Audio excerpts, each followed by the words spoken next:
मैं Sushant Vishwakarma Krishna foundation classes की तरफ से आप सभी का स्वागत करता हूं। आज हम क्लास 10th के लिए त्रिकोणमिति चैप्टर जो कि बोर्ड के लिए अति महत्वपूर्ण है हम लेकर आए हैं। हमें आज त्रिकोणमिति के बारे में समझना है और यहाँ कुछ बेसिक कॉन्सेप्ट को भी समझना है।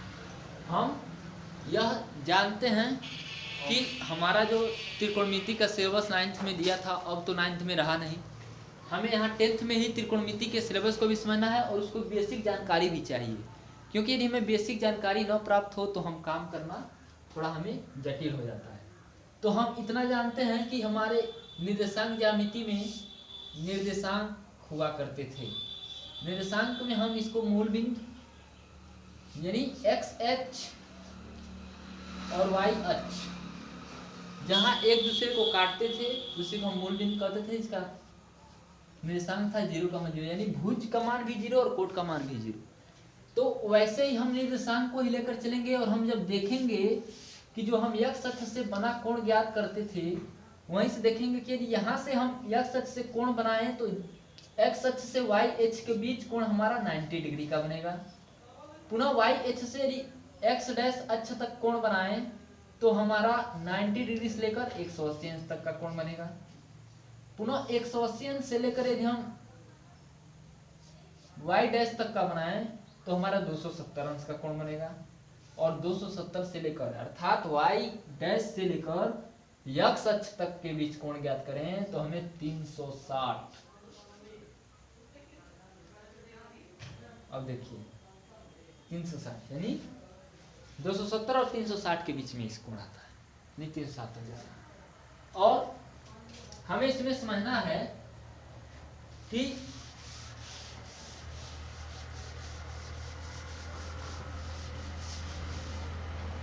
पहले चतुर्थांश में अर्थात हमें पता है त्रिकोणमिति का मतलब कि हम भुजाओं के बारे में अध्ययन करते हैं किसी त्रिभुज की। और त्रिभुज कैसा होना चाहिए? त्रिभुज हमारा पाइथागोरस प्रमेय के अनुसार एक कोण उसमें का 90 अंश का होना चाहिए। यदि किस त्रिभुज का एक कोण 90 अंश का है तभी हम त्रिकोणमिति की गणना कर पाएंगे। और यदि हम त्रिभुज में जिसमें एक कोण 90 अंश का है उसकी जो 90 अंश कोण के सामने वाली जो भुजा होगी उसी का नाम हम देते हैं कर्ण। और ये कर्ण भुजा उस त्रिभुज की सबसे बड़ी भुजा होती है जिस त्रिभुज में एक कोण 90 अंश का होता है। और जिस कोण को हम लेते हैं यदि कोण हम यहां लेंगे तो इस कोण के सम्मुख भुजा, इस कोण के सम्मुख जो भुजा है उसे लंब कहेंगे। और यदि कोण यहां लें तो इसके सम्मुख भुजा को लंब कहेंगे। अर्थात ऐसा त्रिभुज जिसका एक कोण समकोण होता है यानी एक कोण 90 अंश का होता है उसी पर हमारा पाइथागोरस प्रमेय अर्थात त्रिकोणमिति के सभी फलन साइन, कॉस, टैन, कॉट, सेक, कोसेक लगते हैं। और ये सभी एक दूसरे किसी कोण थीटा के साथ जुटे होते हैं। जो थीटा उस त्रिभुज में कोण 90 अंश को छोड़कर किन्हीं दो कोणों के बारे में बताता है। अब हम देखेंगे कि इसमें किसी त्रिभुज के यदि एक कोण 90 अंश के हों तो 90 अंश कोण के सामने वाली भुजा को हम कर्ण और उस त्रिभुज के जिस कोण की गणना करना है साइन, कॉस, टेन, कॉट, सेक, कोसेक की सहायता से उस कोण के सम्मुख भुजा को लंब और जो भुजा बच गया उसे आधार कहते हैं। अब हम देखेंगे त्रिकोणमिति में हमें एक शॉर्टकट ट्रिक लाल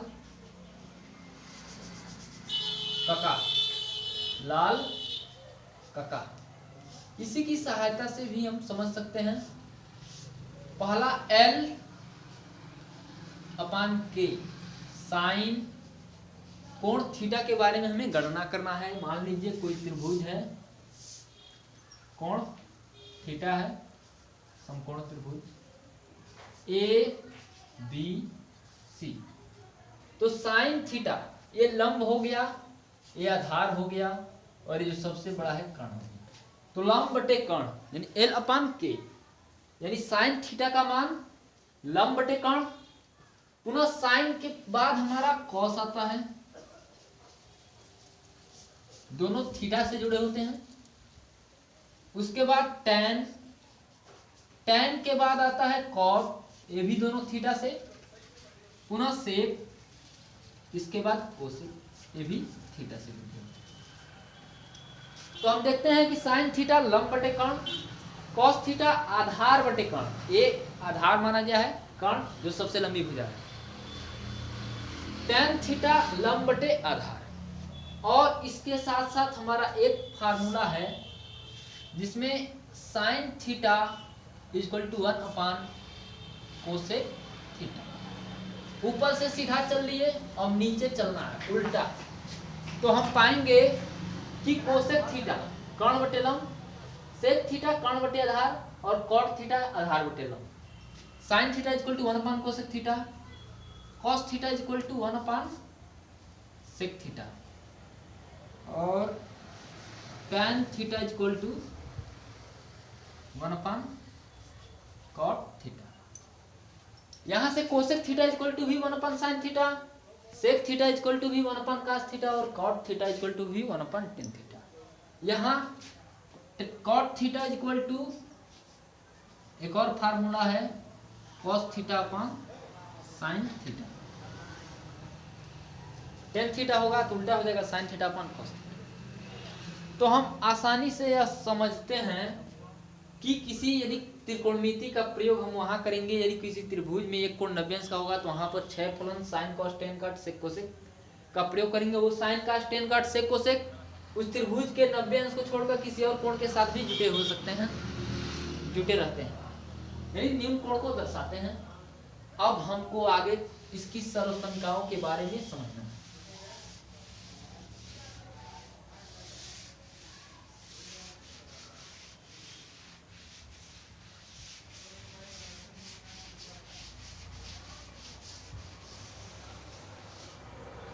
हमें यह पता है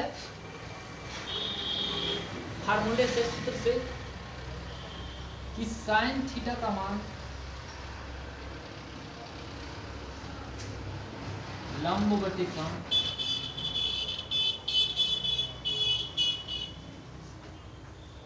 कॉस थीटा का मान आधार बटे कर्ण,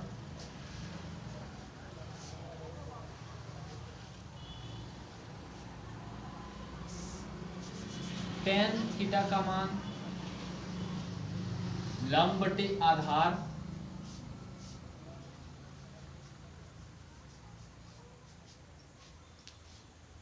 अब साइन का उल्टा कोसेक, कोसेक थीटा में कर्ण बटे लंब,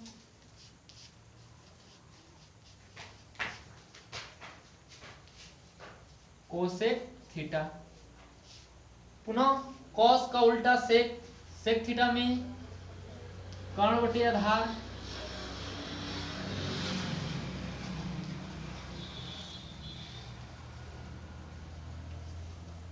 पुनः इसके नीचे टेन थीटा का उल्टा कॉट थीटा, इसमें आधार बटे लंब।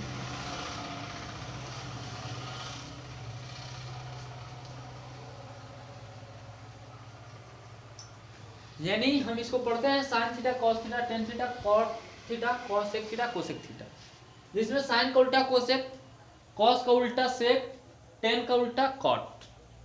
अब हम इसी को निर्देशांक में समझेंगे, तब हमारा प्राप्त होगा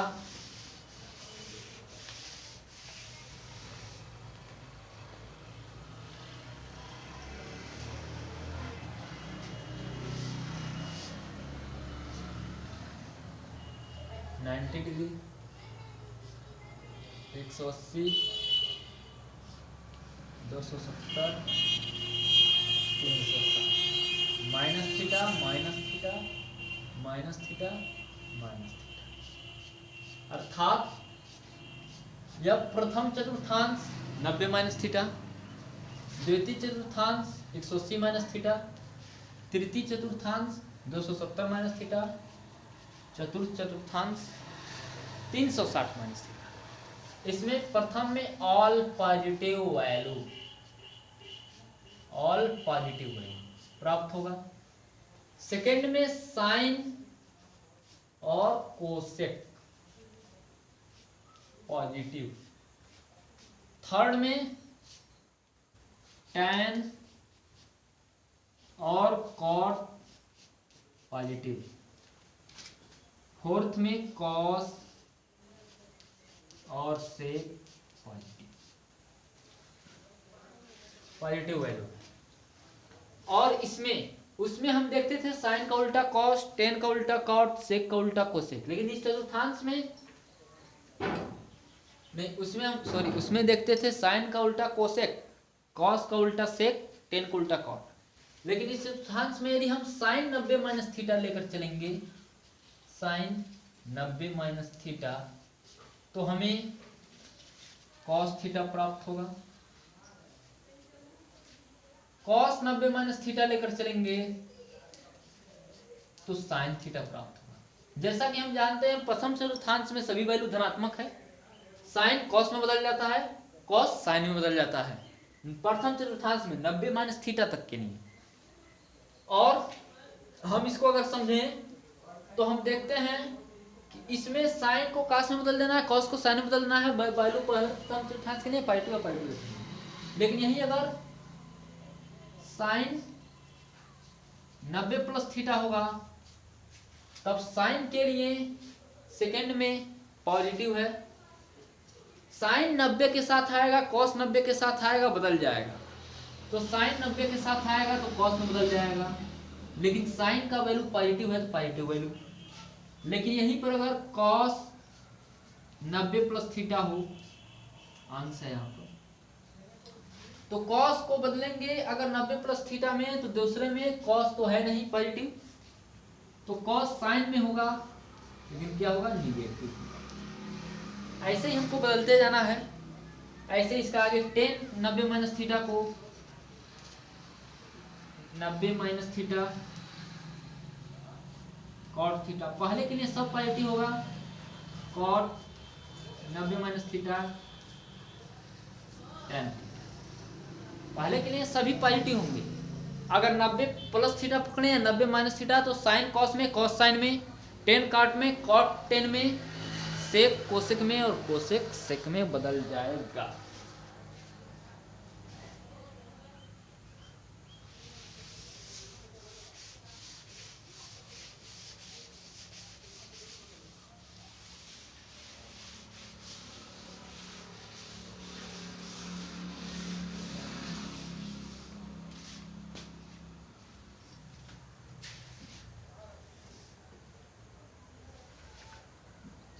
अब देखिए इसी प्रकार से 90 minus theta cosec theta cosec 90 minus theta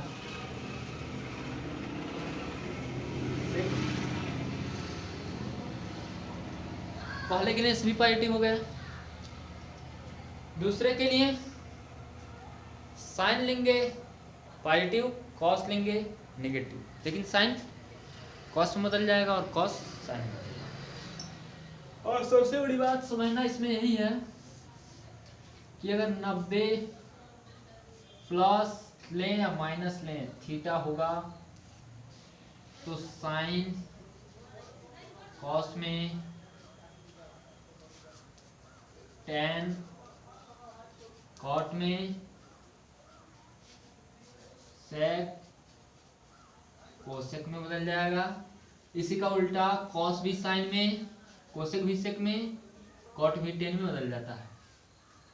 90 plus theta हो या माइनस थीटा हो, लेकिन अगर 180 प्लस थीटा हो या माइनस थीटा हो, नो चेंजिंग, साइन साइन में, कॉस कॉस में, टैन में, कॉट में, और सेक में, और कोसेक में। यानी यदि हमारे निर्देशांक में कोण के रूप में 180 प्लस माइनस थीटा के रूप में दिखाई देगा तो कोई चेंजिंग नहीं होगा। साइन में रहेगा, कॉस में, टेन में, कॉट में, सेक में, और कोसेक में। लेकिन यदि 90 प्लस माइनस थीटा के रूप में दिया रहेगा तो साइन कॉस में बदल जाएगा, कॉस साइन में बदल जाएगा, टेन कॉट में बदल जाएगा, और कॉट टेन में बदल जाएगा, सेक कोसेक में बदल जाएगा, और कोसेक सेक में बदल जाएगा। इसके बाद हमें समझना है